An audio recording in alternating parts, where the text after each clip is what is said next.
Hello and welcome back to another Age of Sigmar painting tutorial. In this video I'll be returning to the Warhammer Quest Silvertail box set in order to show you how to paint the Skaven Death Runner.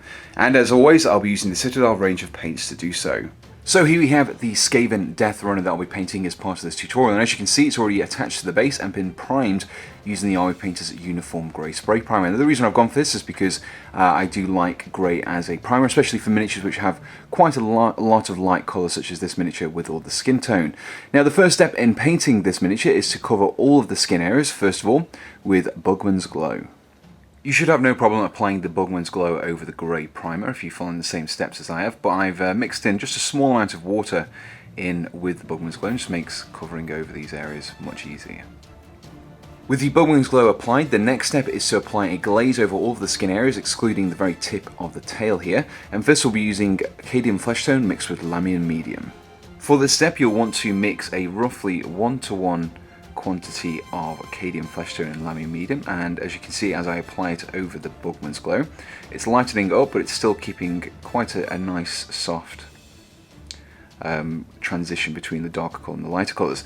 Now for the tail we want to create a gradient so it's darker at the tip of the tail and then gets lighter as it gets along. So what we want to do is want to apply the mix roughly to about halfway along the tail like so.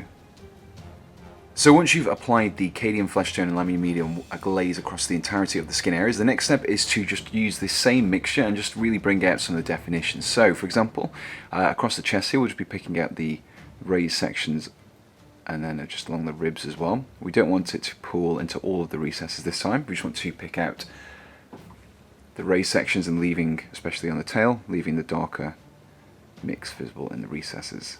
The next step in painting our Death Runner is to highlight all of the skin areas that we painted in the previous step using Ungor Flesh. Using a watered down Ungor Flesh, what you want to do is just pick out very carefully the raised edges. We're going to be doing a lot more finer work than we have done in the previous steps this time, so use a thin brush. As you can see I'm just picking out the knuckles like so, and then other details such as around the face. Again, you don't want to use too much paint on your brush, as you want to get a very nice thin line here. With the Ungor Flesh highlight completed, the next step is to wash over the skin areas, this time with Reikland Fleshshade. Now instead of using the wash straight out of the pot, I've instead mixed it in roughly equal quantities with water. So I've got 1 part wash to 1 part water.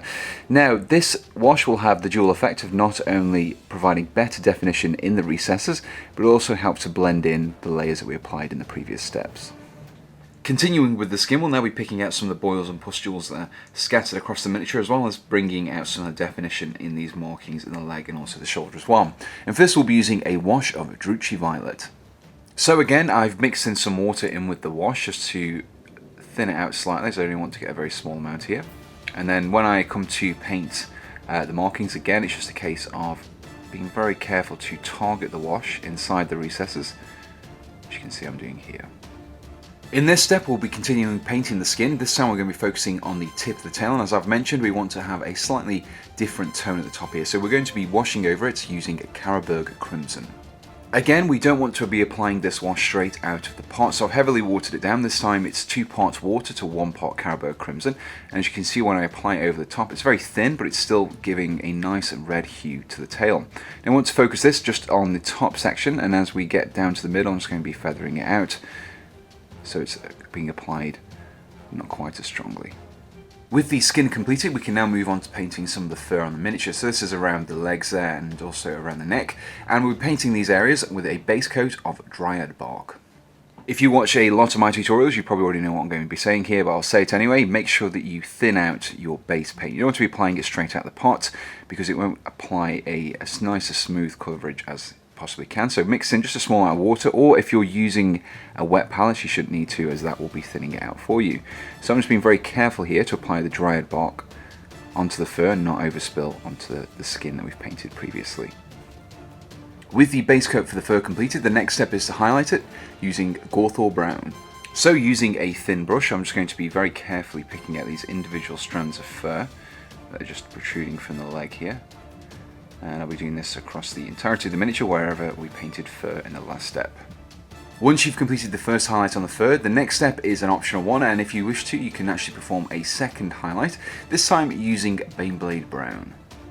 Now I'll be applying this highlight in a similar way to the way I did previously. This time, however, I'll just be focusing on the very tips of the strands, instead of just going along the strands like I did before. Just very carefully just apply very small amounts on the tips here.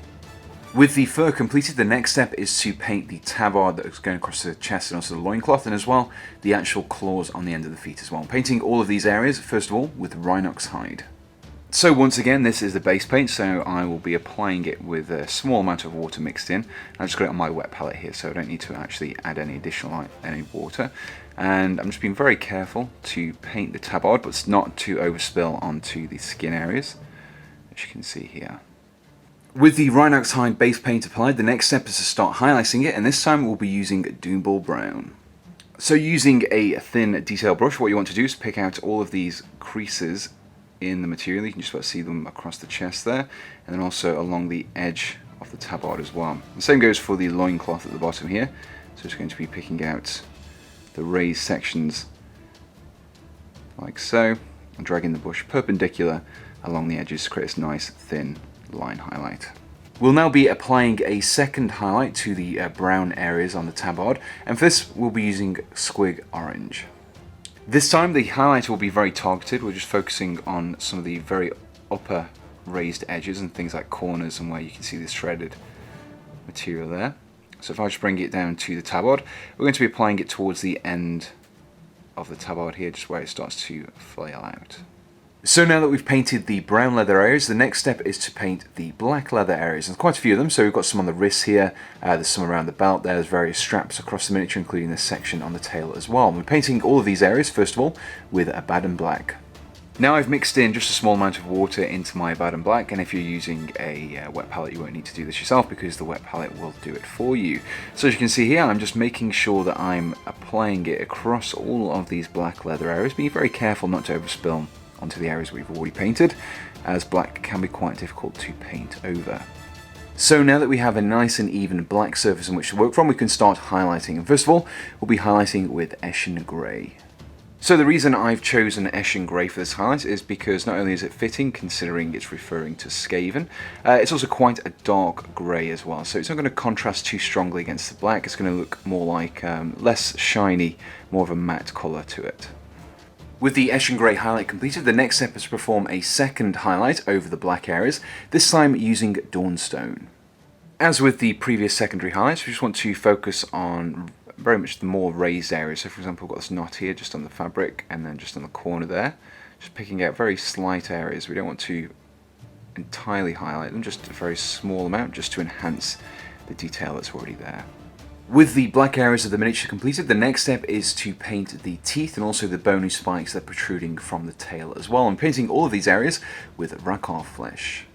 Now, as the bony spikes are quite small, I would recommend using a small brush for this, and of course mixing in some water with your base paint here. So I'm just picking out the teeth, being careful not to overspill into the rest of the mouth. And then when I come to paint the spikes, we just want to paint the spikes protruding from the tail, not those that are emanating from the plates of armour that go down the back. With the base coat applied, the next step is to wash over the bony spikes using Seraphim Sepia. By applying the Seraphim Sepia wash over the bony spikes, we get this really nice kind of brownish yellow hue to it, which will be really nice when we actually come to highlight it in the next step, but it also pulls at the bottom of the spikes and creates some nice shading at the same time. Now you can clearly see the yellowish tone that we've got on the bony spikes, which has been created by the wash of Seraphim Sepia. Now the next step is to highlight all of these bony spikes and also the teeth using Ushabti Bone. So with the Ushabti Bone, we're just going to be highlighting the very tips of these spikes, just dragging the brush along them, just creates a lighter colour at the very top like so. And we're doing this for all of the spikes and also the teeth as well. Before we move on to painting the metallic areas, the next step is an optional one, and that is to paint the small eye there. And for this, we'll be using Mephiston Red. Now, I would only recommend performing this step if you're very comfortable and have a steady hand and a small brush. So I've got a very small amount of Mephiston Red just on the tip there. I'm just going to be very carefully applying it into the eye until you get something which looks similar to the eye on the back here, which I've already completed. Now, if you did decide to paint the eye, well, the next steps you can do is to wash over just this particular area here with a small amount of Drakenhof Nightshade. Now, it may seem strange to use Drakenhof Nightshade, but it works perfectly because it not only darkens the area, put a little bit too much in there, but I can just take a little bit out like so. It not only darkens the area around the eye, but it also creates kind of like a shadowing effect in there as well. Now that we've completed all of the non-metallic areas on the miniature, we can now move on to painting the metal. So first of all, we'll be painting the armour and also the blades, and for this, we'll be using Lead Belcher. When painting the metal areas, do be very careful not to overspill onto the non-metallic areas that we've already painted, as it can be quite difficult to paint over them afterwards. Just take your time and just make sure that you mix in a small amount of water into your paint as well. With the base coat completed, the next step is to wash.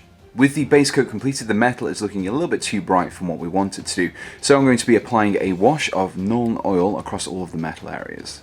By applying the wash over the metal areas, we actually can see straight away that it starts to darken the colour. It also pulls into the recesses and really brings out the detail. Now, what I would recommend doing is, for the areas such as the weapons, you can just apply a single coat, but for the armour, we really want to darken that down. So what you could do is apply a first coat, wait for that to dry thoroughly, and then apply a second one over the top, and that will give you a really nice dark metallic colour. So as you can see, after applying the wash, the silver areas are much darker now. Now the next step before we move on to highlighting the metal is to first of all paint the head blade there, and also the metallic areas on the handles of the other weapons, and for this we'll be using Balthasar Gold. Again, when you're painting a metallic colour, just be very careful not to overspill onto the areas that we've already painted, as it can be quite tricky to overpaint them once you've got a metallic paint on them. With the Balthasar Gold base colour completed, the next step is to wash over the gold areas with Agrax Earthshade. So I'll be just applying this wash over the gold areas, and this will create some nice shading in the recesses. As you can see it's doing here, it's all pulling into and bringing out the definition. And if you want to as well, you can also add in a little bit more detail into your silver areas by just applying a small amount of Agrax Earthshade just along the bottom there, and it just makes the blade look like it's a little bit dirty or oily, like so. With the Agrax Earthshade wash completed, the final step is to highlight all of the metallic areas, both the silver and the gold, with Runefang Steel. Now, regardless of which area you're actually painting, the technique is still the same. We just want to create some nice thin highlights along the edges here. So for the blade, it's obviously going to be where the blade is. Just running the brush along the edge very carefully. And similarly, when we come to paint the blade on the top of the head there as well, we want to really emphasize the sharpness of this blade along the top. So we're really going to be making sure we apply the Runefang Steel highlight there. And here we have the completed Skaven Death Runner, who you can see I've painted the base for. If you would like to find out how I painted this base, you can do so by checking out my Silver Tower basing tutorial. Now, if you enjoyed this video, please do let me know in the comments below, and also subscribe to be kept up to date with all of my future videos. Additionally, if you would like to be kept up to date with the projects that I'm currently working on, you can do so by checking out my Facebook and Instagram, which you can find links to in the description below. And finally, if you would like to support me in making more tutorials, you can do so by heading on over to my Patreon page, which you can find a link to on screen now. From there, you could donate to me from as little as $1 a month, which will just really help me in producing future content. So until next time, thanks for watching, and goodbye.